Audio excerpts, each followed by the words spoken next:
In this video, we're going to discuss manual seasonal spikes to add seasonality into a product that does not have historical seasonality or historical velocity to use. Let's talk about that. So let's start on the forecast page. So let's say you come into SoStocked and you've only been selling this product for a little while. Normally what's going to happen is you can come up here and you can choose velocity periods, right? But if we do that, the system cannot make any type of forecast because there's no sales in the past to predict future sales in the future. Or maybe you do have sales velocity, but it isn't a full year. If you don't have a full year, at least you do not want to use any of the automated seasonality tools or last year's sales, because basically you want to use a full year or more of sales history in order to predict and to estimate what this product is going to sell in the future. So the other option is to build manual seasonal spikes. So whether you have a few sales here that you can use as a baseline, or you can start with a manual velocity like this, which is what we're doing here. This is a product that does not have a full, at least a full year, hopefully even 2 or 3 years of sales that we want to predict the future sales from. Does that make sense? So if that's the case, we give it some kind of a baseline, whether it's up here or a manual starting point. And then we're going to come down to our seasonal spikes tool. Okay, this is really, really straightforward. This is how the whole system used to work with seasonality before we built any automated tools. And that is you basically choose a date range and you add a seasonal spike. So just to keep this really simple, let's pretend that this product sells 35 units a day, pretty much forever, except during Q4, okay, like Christmas time. Q4 is Super Bowl time for Amazon sellers. So I'm going to come in here and I'm going to put a manual seasonal spike for Q4. So what I'll do is I'll usually start in November. So we're going to start here on November 29th of 2024. And then we're going to run this all the way through the end of December.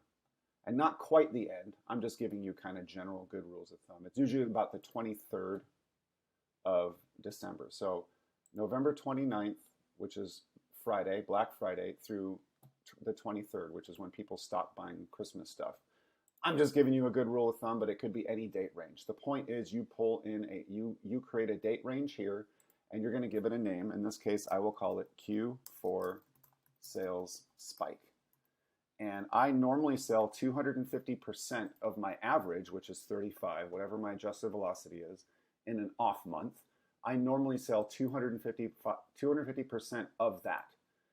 35 units a day times 250% or 0.2 or 2.50 equals 87.5 additional units per day. So if that's all I did, then what happens is come December, let's scroll down to December, actually November, see how it's like 35, 35, 35 per day every single day until I get down to November 29th. And then you can see it changes here, and it's adding 87.5 units per day on top of that 35. So that is all the manual sales spike is doing, and you can add as many of those as you want.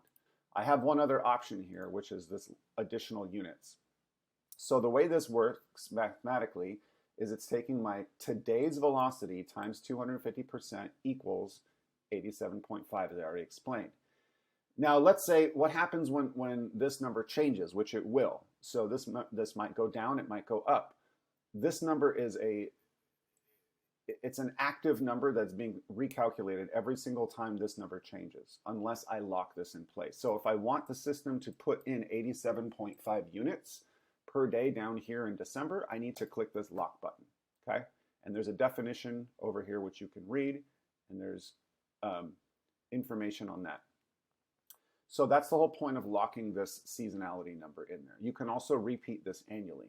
If I do not lock this number in place, then what's going to happen is when this number changes, this number will change because it's still doing the same formula. This number times this number equals additional units. So if this is 10 times 250 is obviously 25 additional units. And we don't want that. We want to lock in 87.5 today. And then come December, it's going to be whatever my velocity is in December plus 87.5. Now, another good rule of thumb, best practice, is once I actually get into this period here, my velocity is going to increase up here automatically. So once I get into that period, when I come to transfer units into Amazon, I'll probably want to come and turn this spike off once I'm in that period, because the tool, the API, is pulling in your existing sales in that spike period already. So you're already selling 120, 125 units a day, whatever it is, by the time you get into that spike, and you're not going to want the system to add the additional units on top of that velocity. So you'll want to remove this just as or just before you're actually getting into that spike period. Okay, so just to repeat, let me just open this up again. Recap real quick. You can build as many of these as you want. Definitely recommend locking those in place unless you want this number to change. You can turn this on to repeat annually, and then you can save. You can save and apply to any grouping of products just like all the other forecast tools, and you are good to go. Now, I just want to make another point here that the seasonal spikes tool works very, very similarly to the lightning deals tool, just above the seasonal spikes tool. It says lightning deals, right? There's another video on this, but just quickly I want to mention how the lightning deals tool works, because some people like the lightning deals tool more than the seasonal spikes tool. These are just names. Really all this is a date range, exactly as I did before. You just choose a date range like the 29th through the 23rd, just like I did. And instead of a percentage, you're adding additional total units for this range. So 25 days, let's say an additional 5,000 units. Now, normally you're not going to do a lightning deal for 25 days, but you could use the lightning deal tool instead of the percentage tool that I just showed you. In this case, if I did that, it would be 5,000 divided by 25 equals 200. So that's going to add an additional 200 units per day.